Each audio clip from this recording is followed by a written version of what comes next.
for instance, like, how did you link up with Joe Rogan? Like, how did that interaction happen? Because I was so a couple of comics that I came up with, my boy Derek, we started together in San Diego, and we kind of moved up to that scene together, and then we moved up here together, and then during the pandemic, he went to Austin, and years before that, I was cool with Tom Segura. I don't know if you know Tom. Oh, yeah, absolutely. Yeah. And so he always looked out for me, and he was cool with Rogan. And when in fact, when I got my Netflix half hour, he was the first person I called, and he was like, "Oh, boom!" And he sent a damn like a fashion person to my house and was like, "Yo, I'll buy the whole outfit. Just tell them what you want." You know what I mean? That type. Tom did that. Yeah. He good. Actually, Tom trying to. Where Tom? Nah, he just cool. He just cool like that. I'm like, somebody got to be the reckless one on this damn podcast. I'm like, if I got to be that one, I'm gonna just be that one. Damn it. Damn, is he a cheap lady? Outfit. Outfit. I used to do all time. Yeah, holla at me time, Segura. You in Bert. But I went down there just to visit the homies because they was like, "Yo, it's all the stage time down here." I'm like, I'm gonna come down there and see what y'all got going on. And what year was this? This was that's all blurry. Okay, don't worry about it. So 2020, okay, or 2021. And I get down there, man, and I just get a text from Joe Rogan. He's like, "Hey, Segura gave me your number. He said you in town." He's like, "Come through. We doing shows." I'm like, "All right." And I come through the show, and he walked out and saw my closer. It's the same joke I closed the chocolate sundaes with the other day. And he saw that joke and was like, "Oh, you got it." He was like, "Hey, bro." Hey, he was like, "Yo, anything you need, I got you. Like just let me know. Just let me know what's up." I'm like, "All right." And then, and then I started going down there every so often, and then before you know it, I was just frustrated because I was up here. I just signed for the Netflix special, but I still had roommates.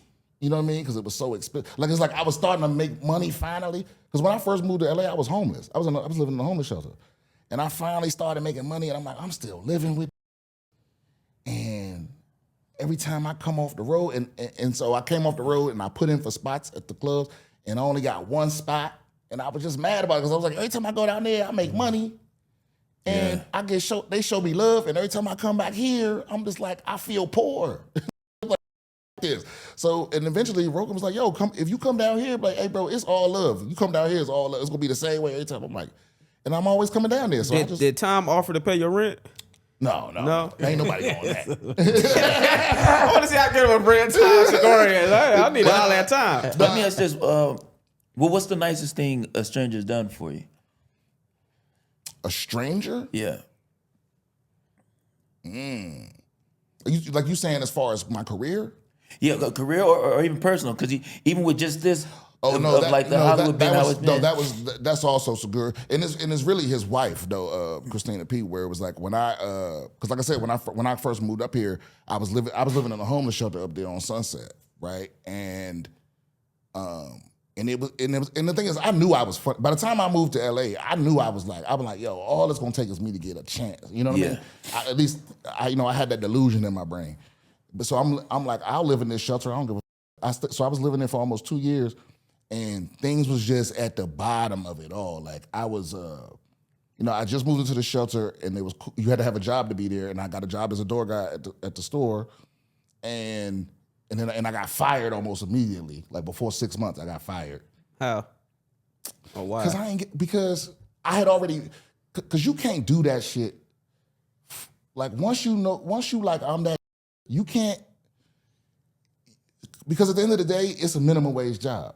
You know what I'm saying? And you so in proximity to other people living your dream. Yeah. You can only work I think it's good to work at a club, but you can only do that for so long because it starts with your mind because the place with everything you love and everything you hate is in the same place. But that's really I hate being exploited for $8 an hour. But I also love doing stand-up comedy, right? And I can't have one without the other as long as I work here. You know I remember when Ron Taylor first started working at the store. I walked in, I couldn't hold it. I just fell out laughing. Right. I was like, you work here? Come on, so funny, bro. I was like, why do you work here? But you know how many people walked up to me and said that when I started working? It was like, could not stop why you working here? Yeah. And it's like, well, I mean, I don't know how long you've been in the game, but how funny you are don't mean a game. Absolutely. Like, There's only a couple ways to get past the story. That's one of the ways. That's like the fifth. I'm talking about just in the business. Yeah. Your talent is like the fifth most important thing.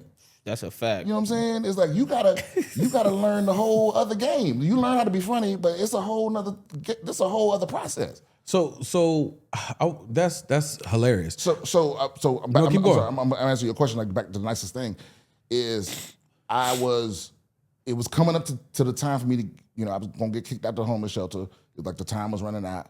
I was out visiting the homie, and what I didn't know was that Segura had popped in on a show that I was on. So he popped in when I was on stage and saw me and didn't say nothing. He told me he was a good set, blah, blah, blah.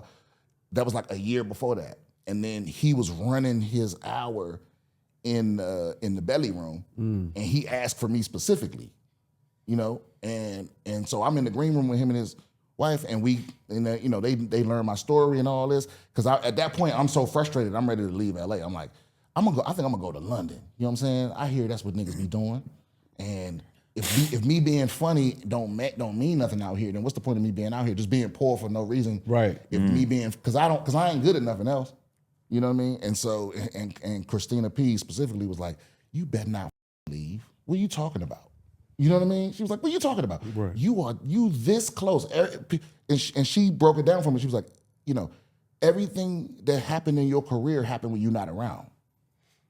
So your reputation is what matters. Like when your name come up in a room that you're not in, the next thing that gets said is your reputation. You feel what I'm saying? Yeah. And so it's like it feel like nothing's happening, but Tom Segura just asked for you.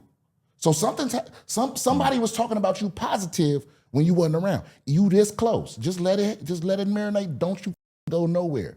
And she was right. And then literally, like, I got passed at the store, and then like a few months later, I got representation, and then a few months later, I got on that Lights Out with David Spade, and then a few months later, and Segura like took me on the road just so I could have a little money in my pocket, and that was the nicest thing. It's like you shouldn't have to be talked back into your dream that often. Right. But she talked me back into it. You know what I mean? When I was like, that's a blessing, man.